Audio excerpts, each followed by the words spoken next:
Hello students, I am Pankaj Tiwari from Lakshmi Prasad Memorial Public School, Gola Bazar, Gorakhpur, and I am your subject teacher of computer class 6.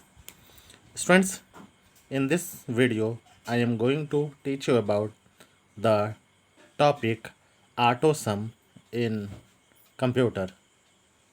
Let us see what is AutoSum function in computer in Microsoft Excel.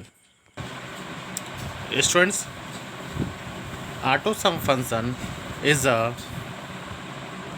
group of functions that is found mainly in Home tab. In Home tab, when you go in the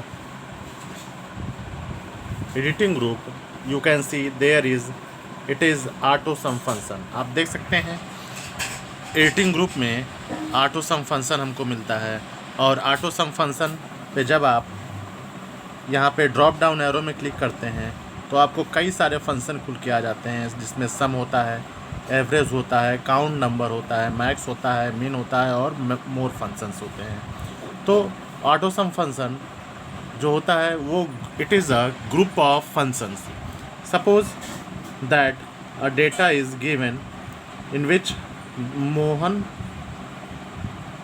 found or achieved 45 mark, 65 mark and 56 mark in Hindi, English, Maths.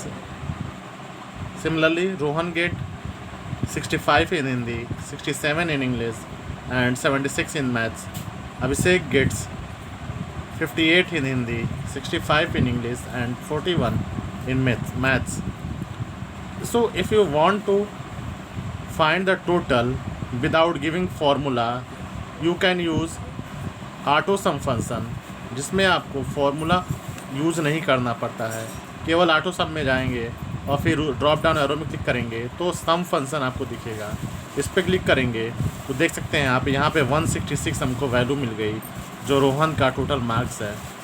और अगर आपको average find करना हो, means कितना percent है, तो आप AutoSum में जा करके एवरेज पे क्लिक करेंगे तो आपको 83 आपको एवरेज मिल जाएगा। जितने भी चारों वैल्यू है, मीन्स 45, 65, 56, इन तीनों का एवरेज मिल जाएगा। ठीक है, इन चारों नंबर का एवरेज मिलेगा, 166 भी उसमें इंक्लूड रहेगा। तो इस तरह से एवरेज हम लोग फाइंड करते हैं। मोहन के लिए भी फाइंड करना है अगर आपको, तो पहले आप क्या करेंगे, तीनों वैल्यू को सेलेक्ट करेंगे और AutoSum देख सकते हैं यहाँ पे AutoSum पे जा करके सम पे क्लिक करेंगे तो हमको 208 यानी मालूम चल जाएगा टोटल। और अगर एवरेज फाइंड करना हो सिर्फ 3 नंबर का, तो आगे जा करके आप सम के आगे एवरेज फंक्शन है उस पर क्लिक करेंगे तो 63.339333 आपको एवरेज मिलेगा। इसमें ये जो एवरेज है वो सिर्फ 3 नंबर का है। 3 नंबर मतलब 65, 67 और 76, ये 3 नंबर का एवरेज 69.333 हमको मिल जाएगा। इसी तरह से आपको अगर अभिषेक के तीनों मार्क्स ऐड करने हैं तो शिफ्ट के साथ पहले रेंज सेलेक्ट करेंगे, उसके बाद AutoSum फंक्शन में जाएंगे, सम फंक्शन में क्लिक करेंगे तो हमको टोटल मिल जाएगा। और फिर उसके बाद अगर तीनों नंबर का परसेंटेज फाइंड करना है या एवरेज फाइंड करना है तो AutoSum पे ड्रॉप डाउन में एरो पे और फिर एवरेज पे क्लिक कर देंगे तो हमको 54.6667 आपको मिल जाएगा। क्या एवरेज या परसेंटेज भी इस तरीके से हम लोग फाइंड कर सकते हैं।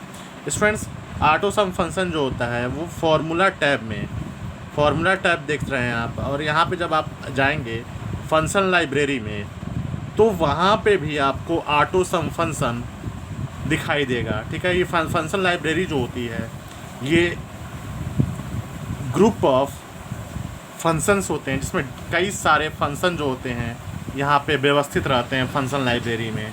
ठीक है, फंक्शन लाइब्रेरी जो होता है, आपसे पूछा जाए अगर एग्ज़ाम में कि फंक्शन लाइब्रेरी क्या होती है तो बताएंगे फार्मूला टैब में ये फंक्शन लाइब्रेरी होती है जिसमें सारे फॉर्मूले कैटेगराइज वे में अरेंज रहते हैं, अलग अलग ग्रुप में व्यवस्थित रहते हैं। तो ऑटो सम फंक्शन जो होता है वो होम टैब में भी पाया जाता है और उसके बाद ये आपका फॉर्मूला टैब में भी पाया जाता है। स्टूडेंट्स, अब आप लोग देखेंगे फंक्शन लाइब्रेरी। तो फंक्शन लाइब्रेरी अभी आपको बताए हैं कि फॉर्मूला टैब में जब आप जाएंगे तो आपको फंक्शन लाइब्रेरी ग्रुप मिलेगा और उस ग्रुप में ये सारे ऑटो सम से शुरू करते हुए recently used function, financial function, logical function, text function, date and time function, lookup. तो फंक्शन लाइब्रेरी जो होती है यहाँ पे सारे फंक्शन देख सकते हैं, auto sum, recently used, financial function, logical function, text function, date and time function, lookup and reference function, maths and trigonometry function and more function. इस तरह से सारे फंक्शन जो होते हैं group wise, category wise store रहते हैं function library में। ठीक है, यहाँ यानी आपको फंक्शन क्रिएट नहीं करना पड़ता है, इससे आपका टाइम सेव हो जाता है। ठीक है, केवल आप फॉर्मूला टैब में जाते हैं और फंक्शन लाइब्रेरी में जा करके आप कोई भी फंक्शन यूज कर सकते हैं। ठीक है, सारे फंक्शन आपको यहाँ पे मिल जाते हैं। स्टूडेंट्स, फंक्शन लाइब्रेरी का सबसे बड़ा फ़ायदा है कि यहाँ पे अगर आप फंक्शन देते हैं फंक्शन लाइब्रेरी का यूज़ करके, तो जो फॉर्मूले में गलत होने के चांसेस होते हैं वो कम हो जाते हैं और हम लोगों का टाइम भी सेव हो जाता है। Students, now I am going to teach you about the formula errors. Students, formula error कब होता है? जब हम लोग कोई फार्मूला दें और वो सटीक नहीं हो, यानी 100% एक्यूरेट ना हो, तो उस टाइम एक मैसेज हमको ऑब्टेन होता है अपनी स्क्रीन पे, ठीक है, या सेल में, जिसको हम फार्मूला एरर कहते हैं। फार्मूला एरर कब कब पाया जाता है? लेट अस सी कितने टाइप के फार्मूला एरर होते हैं। आइए आपको वन बाय वन बताते हैं। स्टूडेंट्स, जो हम लोगों का पहला फार्मूला एरर होता है वो होता है hash division by zero error. Students, ये फार्मूला एरर जो होता है ये उस कंडीशन में हम लोगों को मिलता है जब आप किसी नॉन ज़ीरो नंबर को ज़ीरो से डिवाइड करते हैं। When we divide any non zero number by zero, then we get a message which is hash division by zero exclamation mark error. Suppose that I want to divide 345 by 0. अगर आप चाहते हैं 345 को 0 से divide करना और देखना चाहते हैं वैल्यू क्या मिलेगी, तो इंटर करेंगे तो देख सकते हैं hash division by 0 exclamation mark। ये हमको, तो ये हम लोगों का hash division by 0 exclamation mark error होता है जब आप किसी नंबर को डिवाइड करें 0 से। और हमको, क्योंकि 0 से जब आप किसी नॉन ज़ीरो नंबर को डिवाइड करते हैं तो वैल्यू जो होती है वो अनसर्टेन होती है, ठीक है, डिफाइन नहीं होती है कि 0 किसी नंबर में कितनी बार आएगा, ये आप बता नहीं सकते हैं, ना हम बता सकते हैं। ठीक है, जैसे आप 1 को 100 से डिवाइड करें तो आपको आंसर मिलेगा 100, यानी 1 जो है 100 में 100 टाइम आएगा। लेकिन जैसे यहाँ पे आपको दिखाते हैं, अगर हम लोग यहाँ पे फॉर्मूला दें डिवाइडेड बाय 100 या 1000 डिवाइडेड बाय 2, तो हमको आंसर मिलेगा 500। अगर हम लोग यहाँ पे कर दे डिवाइडेड बाय 4, तब आपको आंसर मिलेगा 250। यानी देख रहे हैं जितनी भी बड़ी वैल्यू से डिवाइड कर रहे हैं तो आंसर जो है उतना छोटा होता जा रहा है। अगर आप 5 से डिवाइड करें तब आपको मिलेगा 200। ठीक है, अब अगर वैल्यू छोटी करती चले जाएं, आप 1 से डिवाइड करें तो कोशिएंट भी आपको बड़ा मिलता है। तो उस कंडीशन में हमको अगर आप 0 से डिवाइड करें,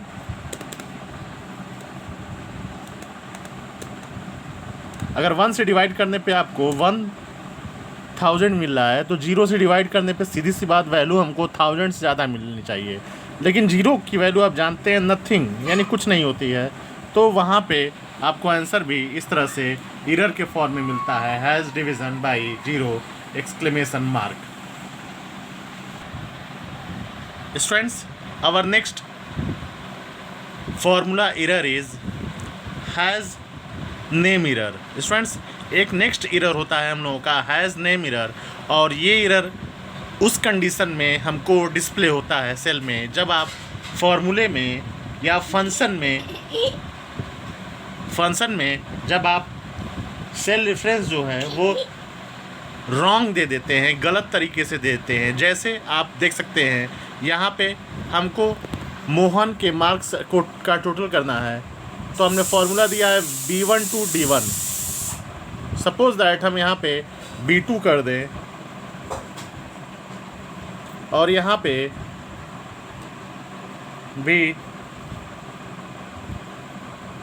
D2 कर दें, और इंटर करने पे आपको 166 मिल रही है वैल्यू। लेकिन अगर आप यहाँ पे B कर दें यहाँ पे, तो अगर हम सेल रेफरेंस में B2 के साथ B भी दे दें, जो कि एक इनवैलिड एड्रेस है, क्योंकि B2 के साथ B नहीं कभी होता है, ठीक है। और जब आप इंटर प्रेस करेंगे तो आपको has name question mark error आपको दिखाई देगा। तो ये has name question mark error तब दिखाई देता है जब सेल रेफरेंस हम लोग गलत तरीके से फंक्शन में इंटर करते हैं, तब हमको ये यानी क्या बोलते हैं, has name question mark formula error दिखाई देता है। Students, our next error is we can see when we give formula TINV and you have to mention probability and degree freedom within the parenthesis, and if you give probability 2 1 and degree freedom 3 2, and when you close the parenthesis and you press the enter, you will get has num exclamation mark error.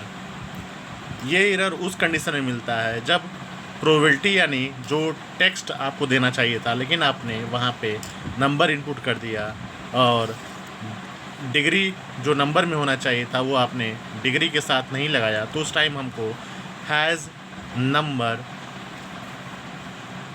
Exclamation mark error मिलता है। तो students, ये कुछ error थे जो हम लोग generally Microsoft Excel में फार्मूला या फंक्शन देते वक्त देखते हैं। So students, that's it from my today's video. In my next video we will discuss more about Microsoft Excel. Until then, have a great day.